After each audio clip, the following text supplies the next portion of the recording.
Hola, buenas tardes. Bienvenidos a su programa El Aquelarre de Glenda. Hoy nuestro primer programa del verano, que está comenzando el día de hoy con bastante calor. Quién sabe qué nos esperará para estos próximos días. Yo creo que nos vendría bien una lluviecita y pues muy de acorde con el tema que vamos a manejar el día de hoy.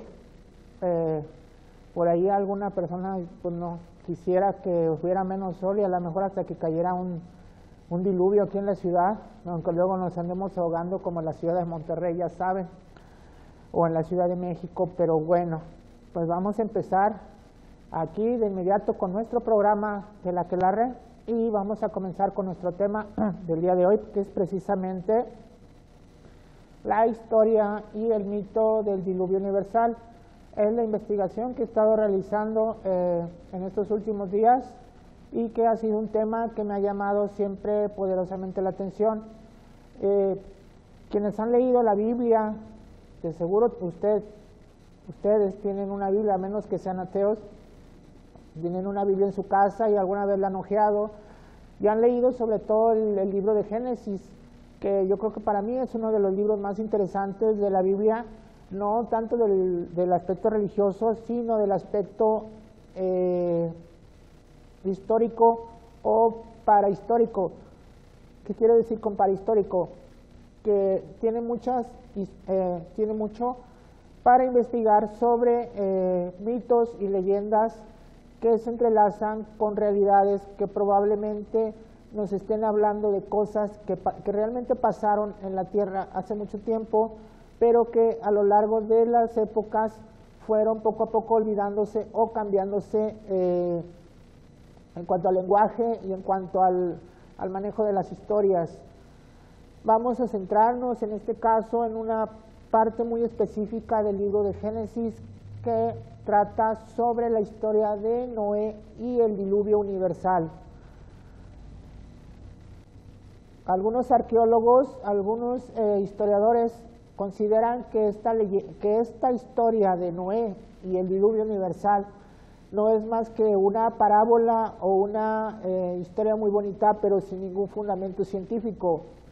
Hay otros arqueólogos, sobre todo, que consideran que estamos hablando de una inundación local que afectó a gente que estaba viviendo en aquella época en lo que hoy es Irak, la República de Irak y Irán, y que de ahí se entrelazaron con la cuestión del Abraham y las historias posteriores que ya tienen un mayor fundamento histórico. Por principio de cuentas, la Biblia no nos dice exactamente de qué época o en qué época o dónde se está manejando nuestro personaje Noé y su familia. Incluso podríamos llegar a decir, si lo analizamos un poquito más, que Noé ni siquiera es hebreo, ni siquiera por el hecho de estar en la Biblia, no estamos hablando de una persona hebrea, porque en la época en que se supone que ocurrió esta catástrofe, el pueblo hebreo en sí todavía no existía.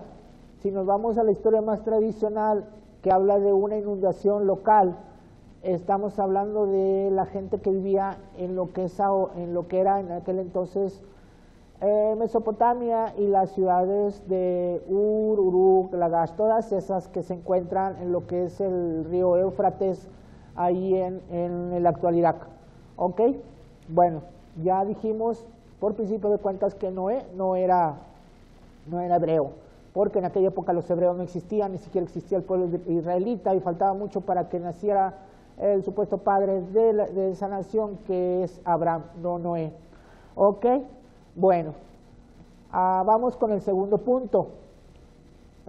Hay otra serie de arqueólogos y antropólogos que se han dado cuenta que esta leyenda de Noé se encuentra no solo en lo que es el área del Medio Oriente, donde es natural que podría difundirse, que estamos hablando de Turquía, Asia Menor, Irak, Irán, Jordania, Palestina, incluso Egipto. ¿Okay? La leyenda del diluvio universal se encuentra casi en su totalidad narrada, así como está en la Biblia, en países tan diferentes y en regiones y razas, tribus tan lejanas, como estaríamos hablando de los indios Hopi de Arizona, los aztecas, los mayas, los incas o los anteriores, las razas anteriores, pueblos anteriores a los incas, los hindúes, los chinos, e incluso por ahí parece que también hay leyendas sobre el diluvio en lo que es la Polinesia y en el norte de Canadá. Creo que por ahí también los esquimales tienen una leyenda. El argumento de que estas leyendas fueron creadas o influenciadas por la llegada de los misioneros cristianos a diferentes tierras en el siglo XVI es totalmente falsa. Hay una leyenda parecida a la de Noé, que es la de Deucalión y Pirra en Grecia. Hay otra leyenda muy conocida y antiquísima, que es la de Manú en la India.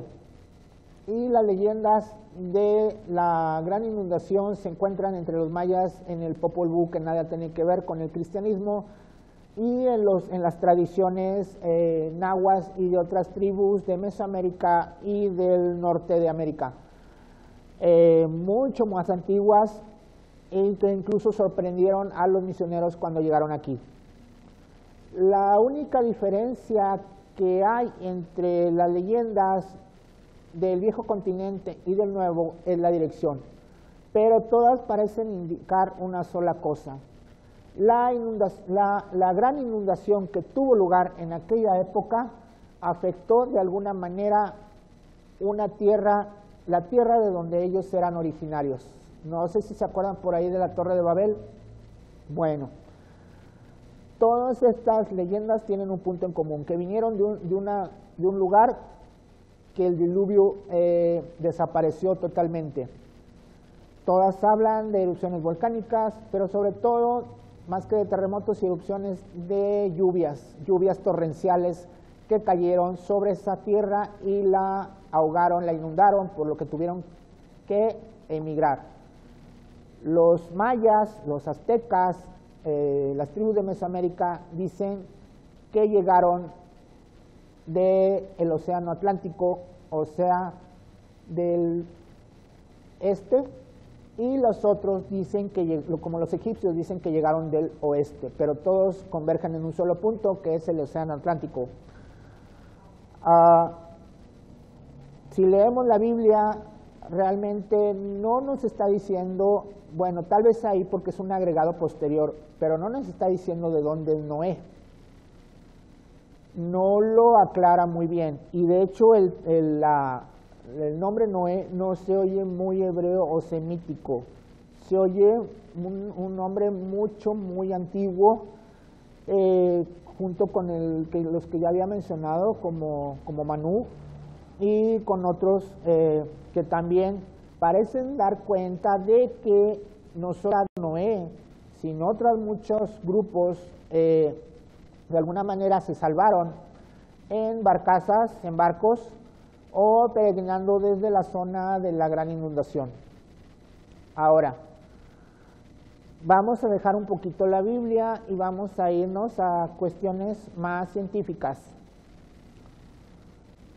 Se ha comprobado, y ya está muy bien estudiado, que alrededor del 9000 o 10000 antes de Jesucristo hubo un tremendo deshielo, más o menos como lo que está sucediendo ahorita, que fue el final de la última glaciación. Esto está científicamente comprobado, esto no es una leyenda. Esto causó una inundación enorme por los volúmenes de agua que resultaron del deshielo de grandes cantidades de este material del norte de América y del norte de Asia. ¿Por qué fue causado esto? Hasta ahora nadie se ha puesto de acuerdo. Unos dicen que fue un meteorito, otros un sobrecalentamiento global, otros son erupciones volcánicas, en fin. El hecho es que ahí vamos con esto. Vamos a entrelazar cuatro cositas. El diluvio de Noé, el final de la gran glaciación que causó inundaciones, al mismo tiempo, y ya lo hablé en otro programa anterior, en Egipto se desatan también grandes lluvias en una zona que era tropical, nada que ver con el desierto que hay ahora, y ahí hay una figura que se llama la Esfinge, que tiene marcadas profundas huellas de lluvias torrenciales en sus costados, que según los geólogos ocurrieron hace entre 9.000 y 10.000 años. ¿Ok? Vamos a otra cuestión. A Platón lo han denigrado, lo han atacado bastante, diciendo que su leyenda de la Atlántida fue un mito para explicarse esas cuestiones filosóficas. Él dice que Solón, uno de los primeros legisladores atenienses, le contaron a los egipcios que en sus muros se veía la leyenda del diluvio y del hundimiento de la Atlántida. ¿En qué época? Adivinaron, exactamente. En el año entre el 9000 y el 10.000 antes de Cristo se hundió la Atlántida, que es cuando ocurre el gran deshielo, cuando ocurre el gran diluvio. En ese caso sería cuando Manú, cuando Noé, cuando los mayas, cuando los aztecas emigraron de esa tierra que se inundó. Todo se va entrelazando poco a poco.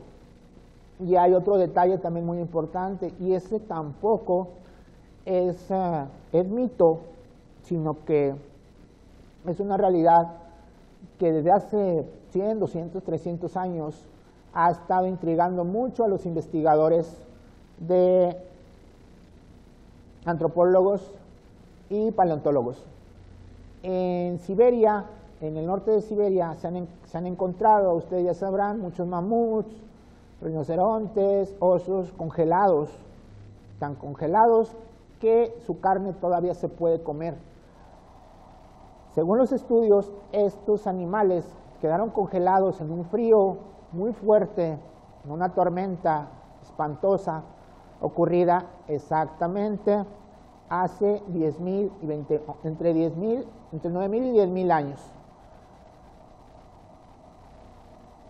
Tan fuerte fue este desastre natural que toda la megafauna que existía en el mundo, e incluso la mayor parte de la humanidad que existía en aquella época, fue barrida de la tierra. Es cuando lo que quedaba del Neandertal y de los cromañones desaparecen totalmente para dar lugar a la entrada de nosotros, o sea, del Homo sapiens. Curiosamente, llegado de quién sabe dónde, probablemente de donde ustedes ya están adivinando, de la Atlántida, a ocupar Europa, Asia, África y lo que es actualmente América. ¿A dónde voy con toda esta digresión? ¿Okay?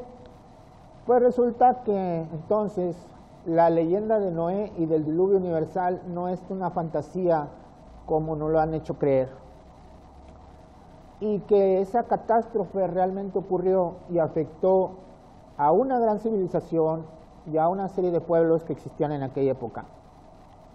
Ahora, a manera de término del tema, de epílogo del tema, hay quien dice que no hay garantía de que esto no vuelva a suceder en la Tierra en algún momento dado. Si ya está realmente comprobado, ya no tenemos por qué seguirlo ocultando. Los arqueólogos tradicionales, los antropólogos, los paleontólogos deben aceptar estos hechos porque nos pueden servir de lección para este futuro que estamos viviendo en estos momentos y donde parece que se está repitiendo exactamente lo mismo. Hay que tener mucho cuidado porque las catástrofes en la Tierra, acuérdense que son cíclicas y nosotros no estamos haciendo las cosas correctas para poder mantener el clima de la Tierra normal y estable. Estamos provocando mucho a la naturaleza, como quizás esas gentes lo hicieron en su momento, por egocentrismo, por homocentrismo, por egoísmo, por sentirse los dueños de la Tierra, y miren cómo terminaron. Su tecnología quedó totalmente destruida y terminaron casi otra vez en la edad de piedra. Eso nos debe servir como una enseñanza y dejar de hacernos sentir como los dueños del mundo, porque en realidad no lo somos. Hacernos conscientes de que quizás ya hubo alguien en el pasado que intentó dominar la Tierra y las cosas le salieron muy mal, porque la naturaleza finalmente se rebeló en contra de eso. Bueno, pues con esta reflexión dejo este tema del gran diluvio, del arca de Noé y de todo lo que eso significa. Si tienen alguna duda sobre esto, me encantaría que me lo platicaran o me lo dejaran en mi WhatsApp, en el 844-243-2918 o en mi Facebook de la Aquelarre de Glenda, porque seguiré manejando este tipo de temas extraños que aparecen en la Biblia y en otros libros sagrados también de las distintas razas y culturas del mundo. Espero que les haya gustado y espero sus comentarios. Si les gustó este tema, si quieren que siga con otros temas parecidos, aquí estamos a sus órdenes, espero sus mensajes y pues vamos a una pequeña pausa y continuamos con el siguiente tema que estoy segura que les va a interesar también.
Quien no conoce su historia está condenado a repetirla.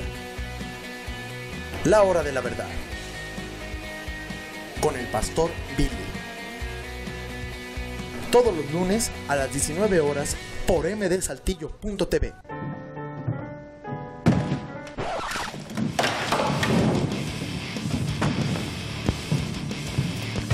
Te hace falta ver más Colapso Rock. Prendamex, garantía en joyas, electrodomésticos y autos. Plazo de 1 a 3 meses. Ven y visítanos, Periférico Luis Echeverría 1474, Plaza La Nogalera. Si necesitas un préstamo inmediato, Prendamex es la solución.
Quien no conoce su historia está condenado a repetirla.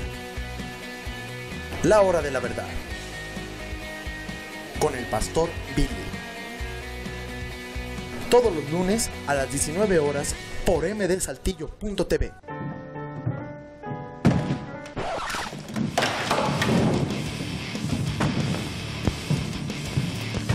Te hace falta ver más Colapso Rock. Prendamex, garantía en joyas, electrodomésticos y autos. Plazo de 1 a 3 meses. Ven y visítanos, Periférico Luis Echeverría 1474, Plaza La Nogalera. Si necesitas un préstamo inmediato, Prendamex es la solución.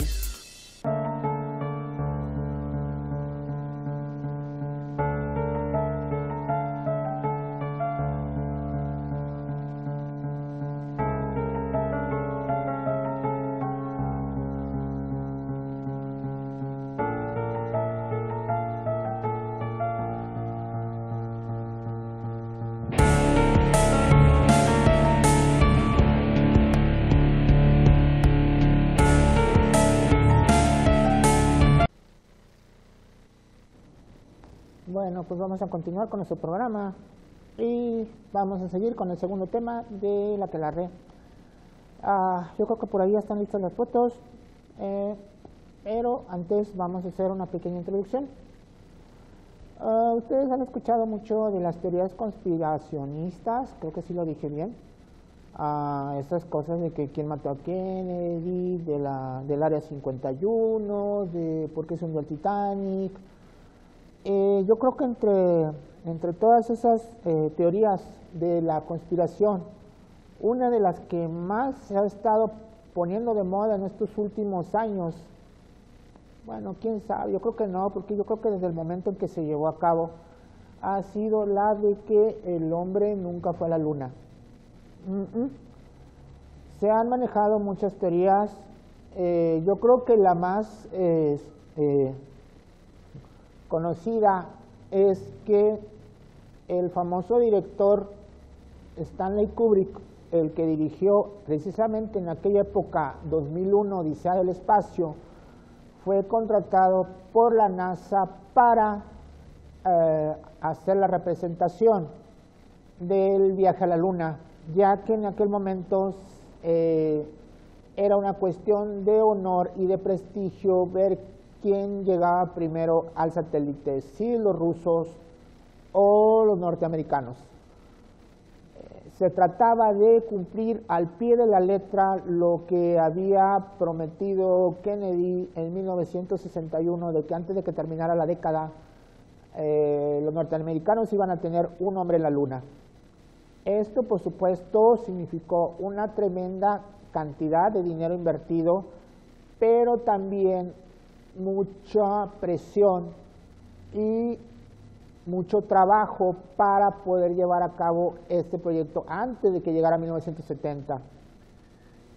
Ahora sabemos que los rusos, por los documentos desclasificados, fallaron a la hora de poder lanzar su cohete a la Luna, e incluso eso le costó la vida a varios de sus astronautas, por lo que al final abandonaron la carrera, cuando supieron que en junio-julio del 69 los norteamericanos habían llegado.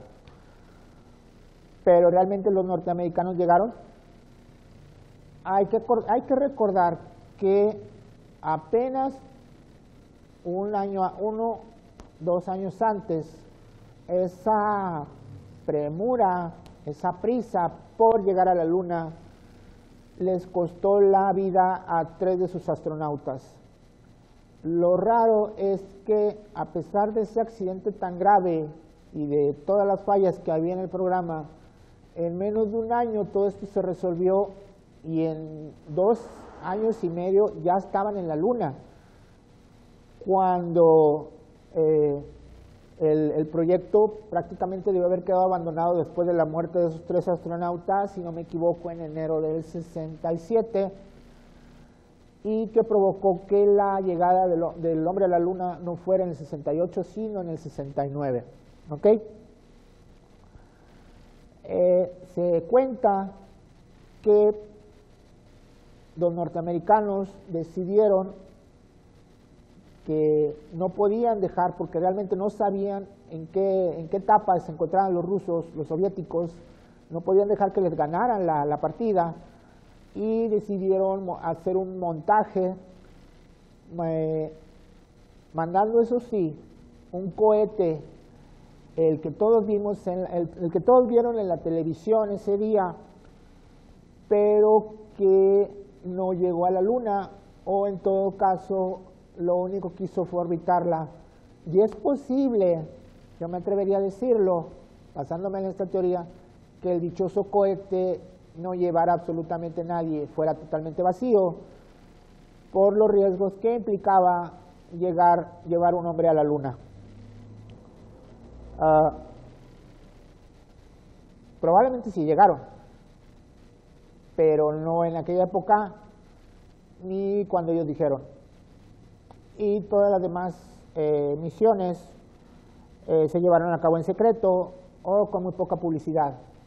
Recuerden que, curiosamente, un año después de la llegada del hombre a nuestro satélite, ocurre el accidente del Apolo 13, donde casi les cuesta la vida a los astronautas. Eso crea muchas dudas, ya que supuestamente para entonces ya debía ser rutinario el vuelo a la Luna y ya debían haber superado todos los problemas técnicos, tecnológicos y logísticos para que no ocurriera lo que ocurrió. Me atrevería a decir yo que ese sí va a ser el vuelo, ese realmente sí va a ser el primer vuelo a la Luna, el del 70, y no el del 69, que, repito, curiosamente salió totalmente terso y sin ningún problema, aparentemente. Ahora, vamos a meternos de lleno a la teoría conspiracionista. Se dice que, como lo estamos viendo en esa foto que está en su pantalla, y se ha visto en los videos, pero bien evidente que se ha visto, la bandera de los Estados Unidos que clavan en el suelo lunar está ondeando cuando allí no hay aire. Otra cosa, si se fijan el horizonte, a lo lejos se ve totalmente negro, no se ve ni una sola estrella. Digo, a lo mejor me desdicen y van a decir que por la cuestión de la falta de atmósfera, ¿sí? Hay otros detallitos por ahí en algunas otras fotografías que estuve checando. Una, supuestamente la huella de Neil Armstrong y del otro astronauta muestra un peso muy grande, cuando en la Luna todos sabemos que la gravedad es de 1/4 parte. Si tú pesas 80, vas a pesar como 30 kilos. Entonces tu huella no se va a quedar marcada tan profundamente en la Tierra. En esta otra foto dicen o comentan que se está viendo los reflejos a contraluz de los reflectores que les están poniendo en un satélite que, por cierto, no tiene ninguna clase de luz natural. A manera de anécdota, yo recuerdo que en 1971, en una película del Agente 007 de James Bond con Sean Connery, en una de las escenas viaja a Las Vegas y se pelea con el villano en un escenario cinematográfico que representa exactamente el viaje lunar. ¿Por qué metieron esa escena? Es un misterio. Lo que no es un misterio es que si realmente el hombre llegó a la Luna y esto no fue un montaje, se dice que muchas de las gentes que participaron dentro del proyecto, que ayudaron a Stanley Kubrick a realizar este montaje, que son gentes que existieron realmente, escenógrafos, directores de escena, técnicos en cinematografía, en camarógrafos, A lo largo de los siguientes años estuvieron muriendo en circunstancias muy extrañas, ahogados, quemados, asfixiados. El mismo Stanley Kubrick se dice que nunca volvió a salir de su casa, donde se encerró con su familia, temeroso de que lo fueran a asesinar, porque Richard Nixon decidió que no era lo suficientemente seguro el pacto de silencio que se había firmado y había que eliminar a todos los que habían participado en esta farsa. Créanlo ustedes o no, Vernon Walters, que fue en aquella época el director de la CIA y que aparentemente fue uno de los impulsores de esta idea, dio una entrevista allá por los años fines de los 90, yo tuve ocasión de verla, donde hablaba de todo eso e incluso amenazaba al periodista y a los camarógrafos de que no divulgaran la información porque podían perder la vida. Pues les diré que esa noche, el día siguiente, Vernon Walters amaneció muerto de un derrame cerebral, cuando en el documental, que ustedes pueden checarlo en YouTube, se ve con una excelente salud. Les dejo esta puerta abierta al misterio, a la investigación, a la duda. Yo sé que muchos de ustedes y los que quizás ya peinan canas y vieron esto por televisión, se creyeron a pie juntillas de que realmente el hombre llegó a la luna, pero recuerden que el entorno de la Guerra Fría podía dar para mucho de esto y más, ya que se trataba del prestigio de las superpotencias. Se los dejo a su criterio. Ustedes ya me dirán si consideran si esto fue una fantasía o si realmente ocurrió.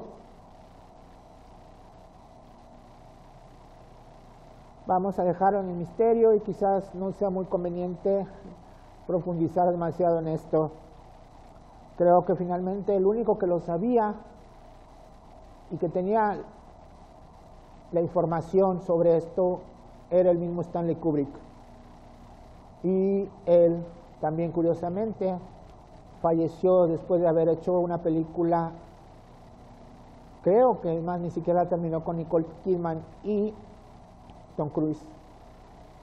Así es que, pues, sigamos adelante con nuestras investigaciones paranormales y dejemos esta puerta abierta. Quizás después aparezcan más datos o tal vez ya estén enterrados con el creador de 2001, Odisea del Espacio. Quizás nunca sepamos realmente lo que sucedió aquel día de julio de 1969. Bueno, pues creo que es todo por el día de hoy. Hoy no va a haber horóscopos, ya se nos acabó el tiempo, pero estoy segura que les llamó mucho la atención estos dos temas. Para el siguiente programa hablaremos de cuestiones así paranormales, extrañas, que les llamen mucho la atención y por supuesto estoy abierta totalmente a sus sugerencias para desarrollar los temas aquí dentro de la Aquelarre de Glenda. Pues no me queda más que agradecerles su atención. Si alguno de ustedes desea una consulta de horóscopos, déjenme el mensaje en el Aquelarre, allí en el Facebook, o mándenme un WhatsApp y yo con gusto les atenderé. Bueno, pues los quiero mucho. Espero que pasen un muy padre y caluroso fin de semana y nos estamos viendo para la próxima edición de nuestro programa el próximo miércoles a partir de las 7 de la noche aquí por MD Saltillo Televisión. Así es que, chau chau, muchos besos, cuídense bastante y aguas con las teorías conspiracionistas porque a veces pueden ser reales.